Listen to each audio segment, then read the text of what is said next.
Faut-il blâmer les Américains ou féliciter les Gallois? J'appelle tout de suite l'habillage à l'américaine. Et on y va. On blâme, on félicite, on est gentil ou on est méchant. Giovanni Castaldi, faut-il blâmer les Américains ou féliciter les Gallois? Faut blâmer les Américains. Blâmer. Et Yvan Lemay. Les Américains. Blâmer, il les blâme. On passe du côté droit du plateau. Du côté des gentils, et j'en fais partie. Ah, vous êtes gentil, vous Bien félicitez sûr. les Gallois, très bien. Et plus compétent que certains aussi. D'accord, ok, J'ajouterais. non, mais vous inquiétez pas. Jo, vous êtes gentil ou méchant? Je suis des gens de conviction, donc féliciter les Gallois. Vous félicitez les Gallois. Gervais, je pense que dans l'exercice de vos fonctions, vous pouvez vous adresser à la régie, lancer le jingle. Je pense que tout est clair. Là. Allons-y. Allons-y. Castaldi, Lemay, Yvan ou Giovanni, qui va être le premier agacé, énervé, méchant? Alors, la dernière fois que j'ai fait un super duel avec Yvan, j'ai pas parlé. Ouais. Donc là, je prends. Ah, c'est vrai. Ah, c'est vrai. C'est vrai. Je commence. Ouais, Et je verrai s'il peut parler. Ouais, la double glotte d'Yvan Lemay, là, sur une respiration, ça fait 58 secondes. Moiti Mikou, vous félicitez en premier qui Johan, qui est meneur de jeu, m'a intimé l'ordre de commencer. Ok, d'accord.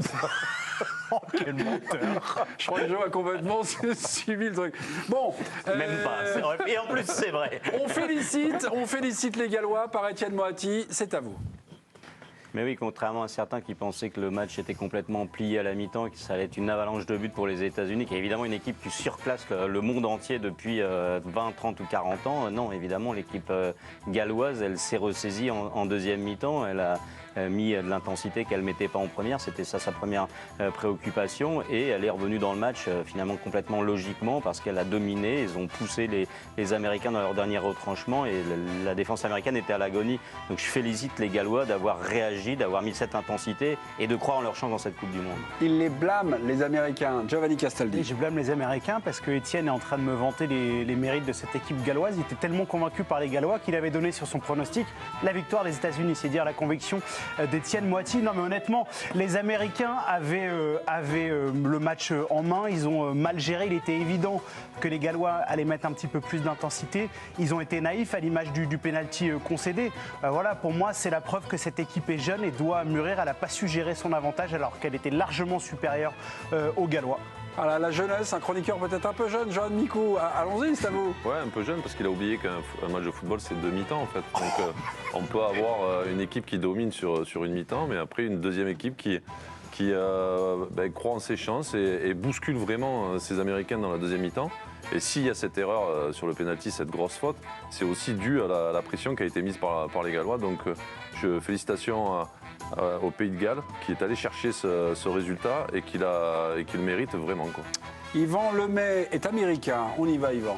Non, mais je pense qu'avec le Pays de Galles, on n'a pas vu non plus le Brésil en deuxième mi-temps. Et je pense qu'ils ont essayé de sortir un petit peu parce qu'ils jouent à 5 mètres devant le gardien en première mi-temps. Mais selon moi, c'est pas la prestation des Gallois, c'est surtout les Américains qui sont restés au vestiaire et qui n'ont pas joué en deuxième mi-temps. Ils avaient le match en main et au score et sur le terrain. Et ils sont passés complètement à côté par inexpérience, par jeunesse, oui certainement. Mais c'est eux pour moi qui ont raté leur deuxième mi-temps qui explique le résultat final. Ok, encore 4 secondes et 9 dixièmes pour le camp des énervés américains. Mais il y a 7 dixièmes pour les Gallois là, de l'équipe du soir. Vous avez quoi à annoncer? Personne, merci, ça peut être fini. Hein. Franchement, c'est mieux. Moi, je préfère les laisser parler, ça nous fait marquer des points. Ok, la parole est aux Américains agacés. Giovanni ou pouvez rendre Yvan, les armes tout de suite, ou hein. Giovanni, avez-vous un autre argument? Personne, merci. Juste à préciser que le super duel, c'était pas sur mon analyse à la mi-temps. Parce que les deux, ils ont joué l'homme, ils n'ont jamais parlé des Gallois. Vous avez raison. On n'avait même pas compris que c'était une analyse que tu avais fait à la mi-temps, mais bon. Attention s'il vous plaît, Étienne, Oui. ce super duel est terminé. Chers téléspectateurs, vous êtes devant votre poste, vous avez eu le match, très certainement, vous avez envie de féliciter les Gallois. Si vous félicitez les Gallois, c'est Jo et c'est Étienne. Si vous blâmez les Américains, c'est Yvan Lemay et Giovanni Castaldi, les Américains de l'équipe du soir. Je ne sais pas pourquoi cet accent.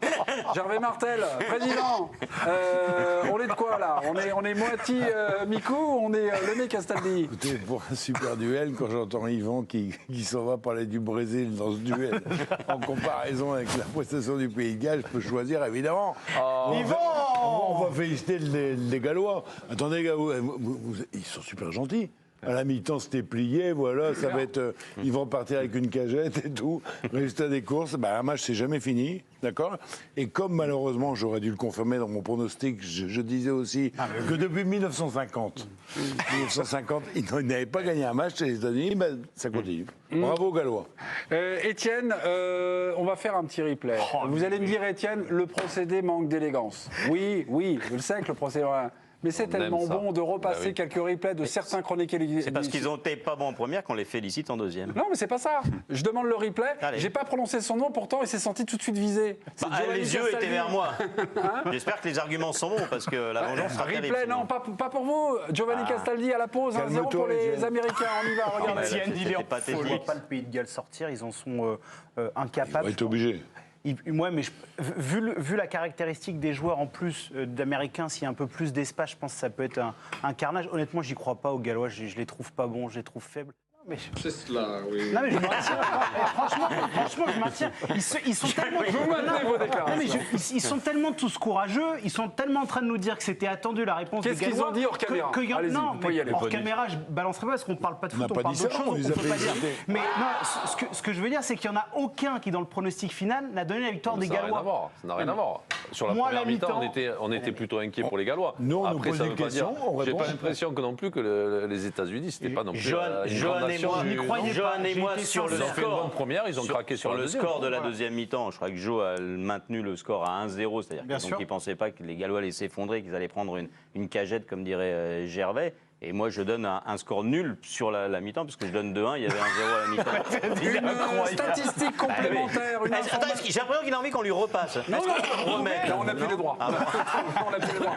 Une statistique complémentaire sur ce match avec un homme à l'honneur ce soir, Adrien Courble. Ouais, le buteur Gareth Bale qui a inscrit son 40e but en sélection, c'est le meilleur buteur de l'histoire des Pays de Galles. Sachez que sur les 40 buts qu'il a inscrits avec les Pays de Galles, 85% l'ont été dans des matchs compétitifs, donc soit qualification, soit Euro, soit Coupe du Monde. Ça prouve qu'il est très important et décisif, Gareth Bale. Bon, vous avez envie de féliciter les Gallois. Est-ce que, franchement, entre nous, vous n'avez pas envie de blâmer Zimmerman, le défenseur américain, qui fait une faute complètement idiote sur Bale? Joe l'a dit dans le duel. C'est remarquable qu'on a fait contre une équipe inexistante en face, qui avait ni une ni deux mi-temps dans les jambes.